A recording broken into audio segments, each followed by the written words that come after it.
there. Okay. That song's a toughie for me. I got all verklempt. I have a daughter who has been estranged for over 20 years from her brother, from myself, from her old friends. I only know what I can find out about her online occasionally, but she's brilliant and she's thriving, and so that tells me she got help that she needed, and all is well, but I missed out on most of the growing up of my 2 grandsons.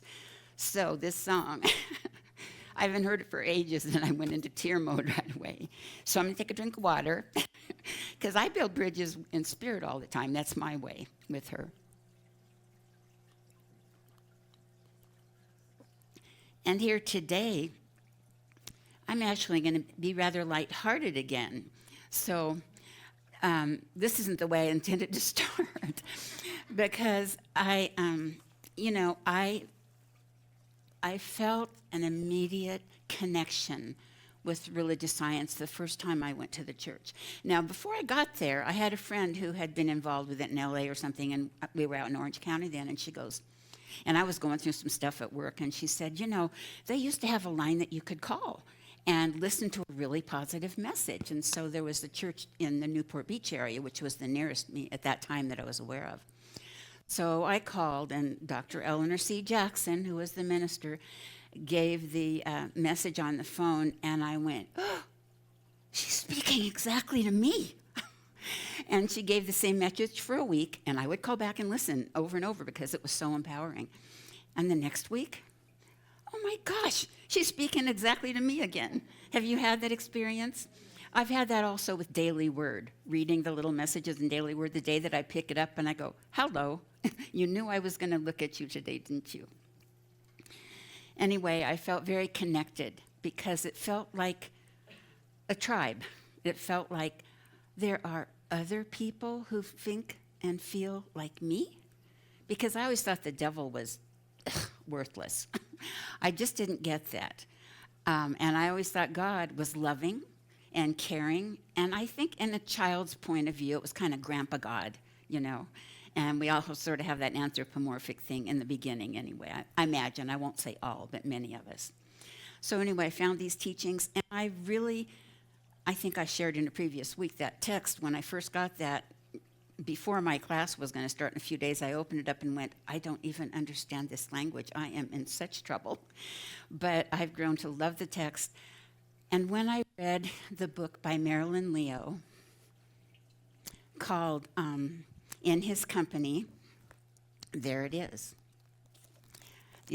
That's our title. There's the book. In His Company, Ernest Holmes Remembered, by Marilyn Leo, who I've mentioned before. She's an amazing woman. She actually founded the Archives for Religious Science and has nurtured them and grown them and expanded and developed with help along the way. But in the beginning, it was her getting started. And now she's been doing that for decades. She has her, I think it's 91st birthday in February. And she's been doing this literally for decades because she moved in next door to Ernest and Hazel Holmes when she was 7. So, and her father had been in Boy Scouts, and Ernest Holmes he worked for the Parks and Recreation in the city of Santa Monica, and he was an advisor, I guess that's what you call him for Boy Scouts. And so he had met him as a young man, young teenager or something, and just had been mentored as he did with all the boys. And Reginald Armour's his name, and he became like a son to Ernest. Ernest and his wife Hazel never had any children, but I think the people he worked with and loved and that he surrounded himself with were that love and that connection that one would have with children and that deep sense of care. So anyway, Marilyn did this book, and I met her years ago. That was the first time I saw this book, and it was in Medford, Oregon, and had a nice chat with her after she spoke and got the book. And then when I read that, and it was all these anecdotes that she had collected through the years of people who knew Ernest. She had her own, of course, and her father, but ministers, businessmen, people who were involved in the early pieces of getting the institute set up, Religious Science Institute, and Center of Philosophy, which eventually became Religious Science. And then now we go under the umbrella of Centers for Spiritual Living. So I decided what I wanted to do, since we know this about Ernest. He was an inquisitive youngster, and he always asking questions about life and spirit and belief and connection and how life works and what does spirituality look like. He really had this profound curiosity, which ultimately led him to the founding of religious science. And his universal and inclusive philosophy and tools to help others realize their divinity and to be able to use that effectively to help their lives, where they can create a happier, healthier, more fulfilling life and really thrive in their time on this planet.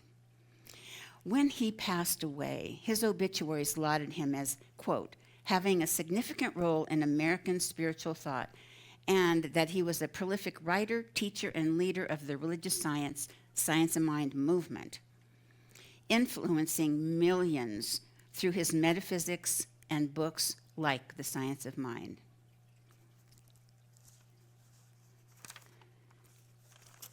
I already told you how swept up I was with him. From the introduction, I get this. Many believed Holmes was a mystic.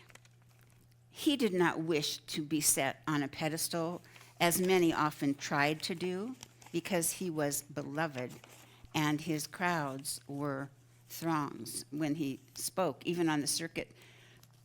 As he just was a speaker and lecturer, it just grew and grew and grew. And then, of course, when they started the church and had that established. Anyway, many tried to do that, put him on a pedestal. And this is just an example of a little of his humor. Today, what I want to do is show you some insights about the man. You know, he was brilliant.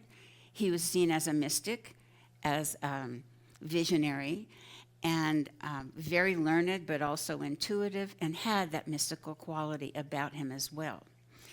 What some people don't know, and I didn't until I read this, was just how real he was, just how much fun he was, what a wit he had, and how he shared that. And anyway, so this morning is about just being able to share some of that with you so that you could be brand new to the organization, or you could have been around a long time and just maybe you never read that book. There are others written about him which are wonderful too. This just happens to be my favorite, I guess the one that impacted me the most. So, with all these accolades and stuff, he met this woman one day who, bursting with admiration for him, just carried on and on about how wonderful he was. And after several minutes of listening to her accolades, Holmes simply said, "Yes, madam, if it were not for all the rocks I carry in my pocket, I would surely drift heavenward."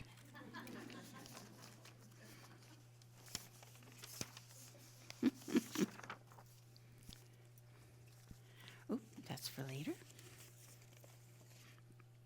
So now I'm going to share a couple of other little anecdotes here. So I may as well show you. Look, I'm a Post-it queen. What can I say? So I tried to make it look tidier, but then I'd have to put them all in all over again. So the first one I wanted to share with you is just a simple one. And on a Sunday morning, he went in, big congregation. You know, it started like 500, I think, when they got started in LA, because he already had a following because he had been teaching for many years. But then he would outgrow each venue in record time, and they would have to expand and go into something more spacious. But he came in one morning for the service, and at some point during the service, he looked down, had a suit on, and he had different shoes on. I think it was a brown one and a black one. Now, it may very well have been the same style, so you know how that can be easy if you're in the closet and it's dark. But anyway, after the service, one of his friends was going, "Oh my gosh, you know, what will people think?" And he goes, "Oh no, he told on himself, forgive me."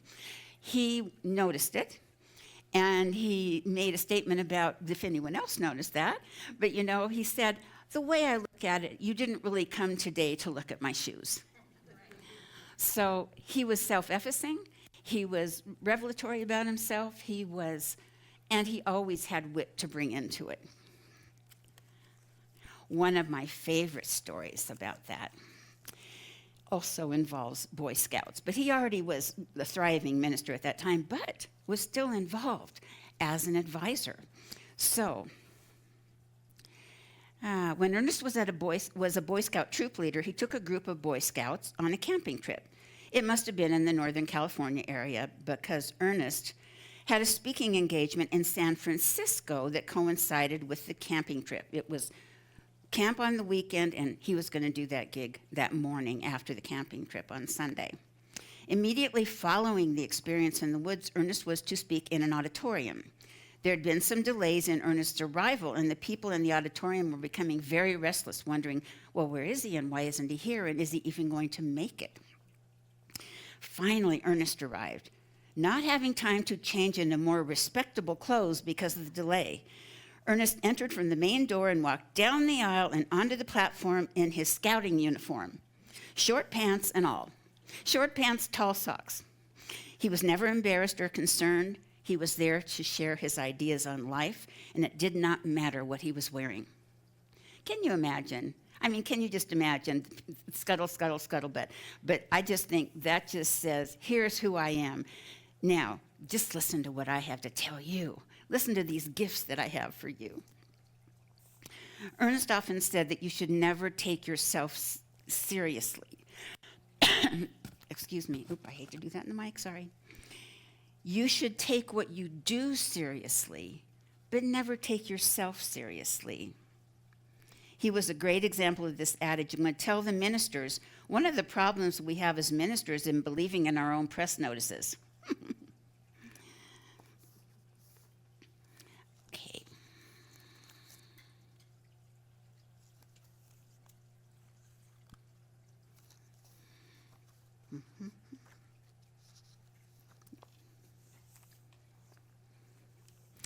There's a story that Mary tells about being next door. She was about 7 years old, and Ernest was officiating a wedding on the grounds of their home there in L.A., the Hollywood area, I think it was.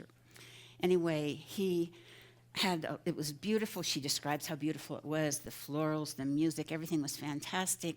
And just as they're pronounced and they start to walk down the aisle, and people are actually throwing some flowers and things, and she thought, oh, they're doing something special for them, and there was a hose on the ground, and she picked up the hose and turned it on and sprayed water at them with a spray out.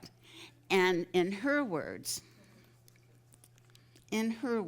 she says, I was standing at the far end near the flowers. There was a hose lying there in the ground, and it seemed appropriate for what was going on that I should throw something too. So she picked up the hose and sprayed the couple with water.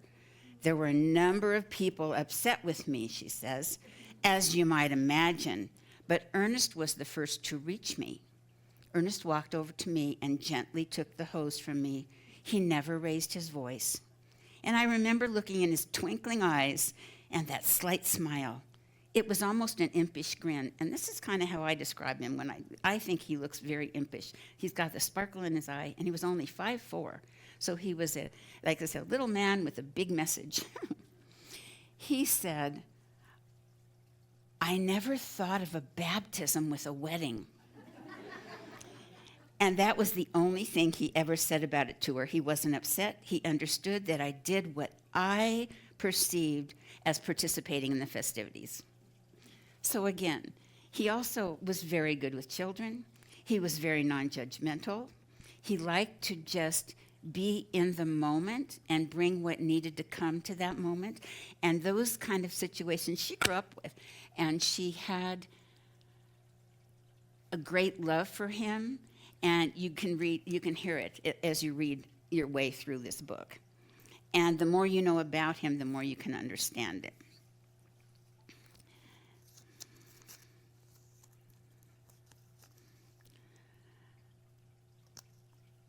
Okay.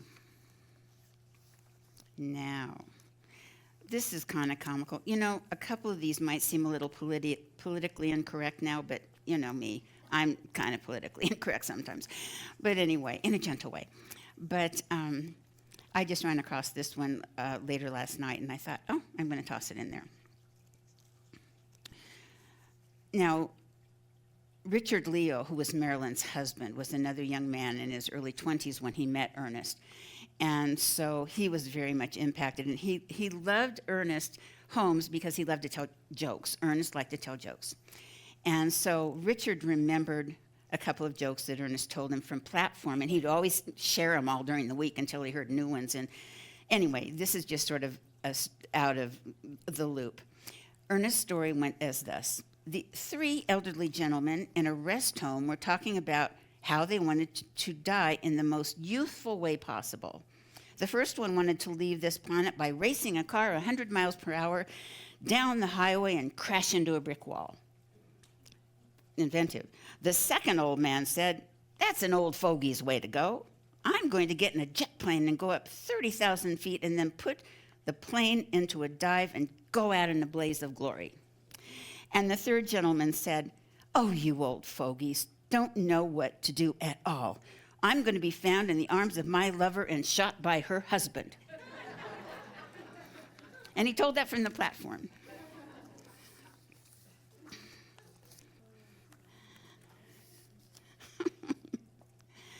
77. Okay, let's find 77.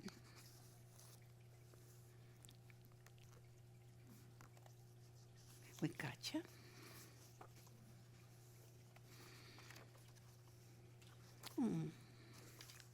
Shoot, there was, oh no, I know what it is. We're ready for Nanaveri, and I'm going to hustle. But, let me mention one other thing, childish as well. There was a big dog, I can't remember the name of the dog, but it was it was Marilyn's dog, Armours, that lived next door to Ernest, but was part of the life for both. It was like the dog for both families. And Marilyn had seen different baptisms, and she said something to Ernest about, what about dogs? What about pets? And he said, well, there's no reason that you can't baptize pets.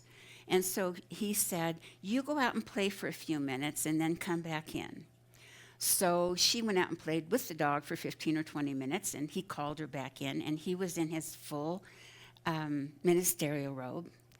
And he had a Bible set up, and he had a little bit of water, and he baptized the dog for her. So that, and she said, it was just so official. I felt like it was grown-ups everywhere, and it was just for her and the dog.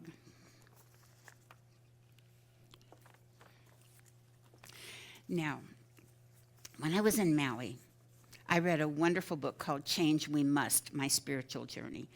Has anyone read that or heard of it? Well, it was written by a Hawaiian kupuna, an honored elder, and her name was Nanaveri. It's beautifully written. It's a quick read. It really does, it's poetic in the way it follows her journey.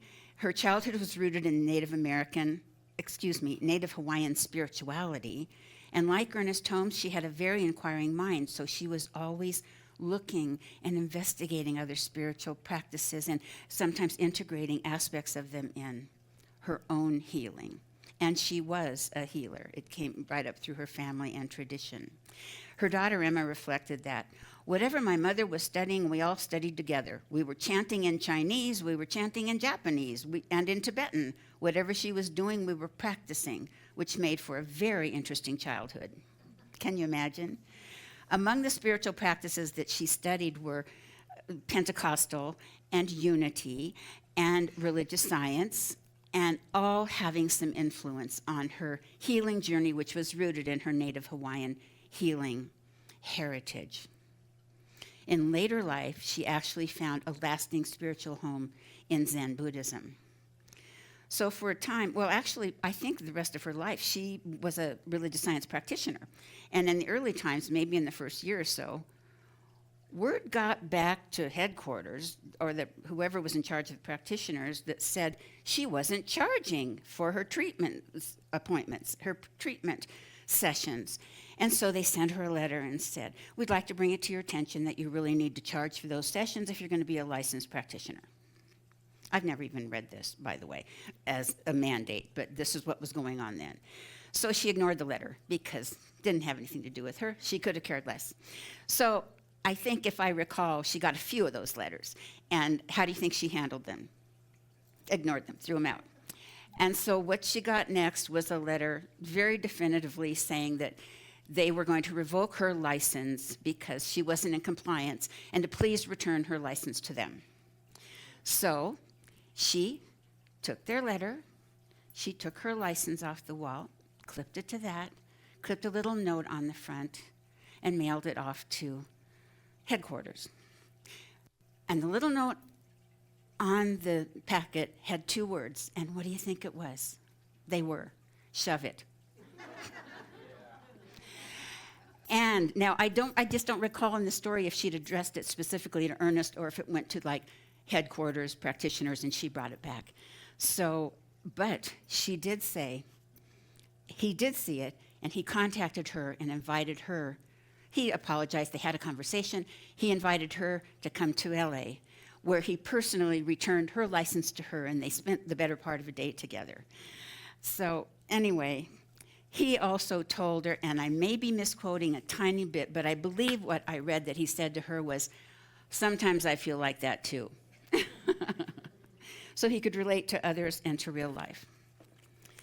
So I'm going to wrap us right here, but let me see if there was a parting word.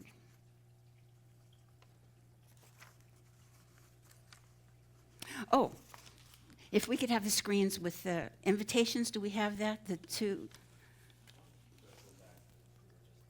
You didn't have any other ones? Oh, that's it. Okay. When I was, just last week, I was on the archives website looking for some information, and I hadn't been on there for ages. And this popped up. And it is, the question is, it's not there. It was over the sheet that I saw. Are you ready to party like it's 1897 or 1887? Ernest Holmes's 139th birthday is coming up on the 21st of this month.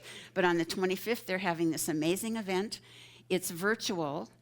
It is going to be loaded with notables in the metaphysical community, a tremendous array of wonderful musicians, and as they say, more surprises, a live auction, a silent auction, and other things that if you have never gone to that website, I hadn't been there in ages, it's kind of like research heaven around not just Science of Mind now, they've also become the archives for International New Thought Alliance, for, oh my gosh, I'm forgetting, 2 other organizations, and they're all housed at Unity now. Anyway, so it's really the metaphysical movement. So I just wanted to bring that to your attention because it is free. And if you just go to religiousciencearchives.com, on the home page, it opens right up to this image. And then the second page tells you all the details. And you have to log in just to get a link so you can get to this virtual party. And it is a fundraiser. It's their first one for the year for the archives, so there's an opportunity to share if you wish to on the homepage. But you might learn a whole lot more about Science of Mind than you'd learn, all at once with different people. It's a wonderful opportunity. So I just wanted to mention that to you and say, it's still January. You can have an extra little New Year's celebration party by partying like it's 1887. Okay? So I hope you learned a little bit more about Ernest Holmes. I feel like he's the kind of guy I'd want to sit next to at lunch, have a cup of coffee with, go on a camp out with. Certainly he had the experience with all that Boy Scouting. So I want to tell you that, again, an example of connection. I know that Tracy's been talking about connection, and she and I have been talking about connection, and John and everyone who's involved. And Ernest Holmes was a man of connection. And I feel like he would have made you feel like he was a good friend of yours with his full attention at any time that you dealt with him and spoke with him. So I'm just going to send you off saying, I hope you have a wonderful day. I may show up one morning in a Girl Scout uniform. You never know. Just to shake it up a little bit. And thank you. And know that that's the kind of attitude that helps you enjoy your life. That joy, that connection with people, that forgiveness, that diversity, that appreciation, and that not taking yourself too seriously, okay? I hope you know a little bit more about the importance of Ernest, the importance of being earnest, okay? Thank you.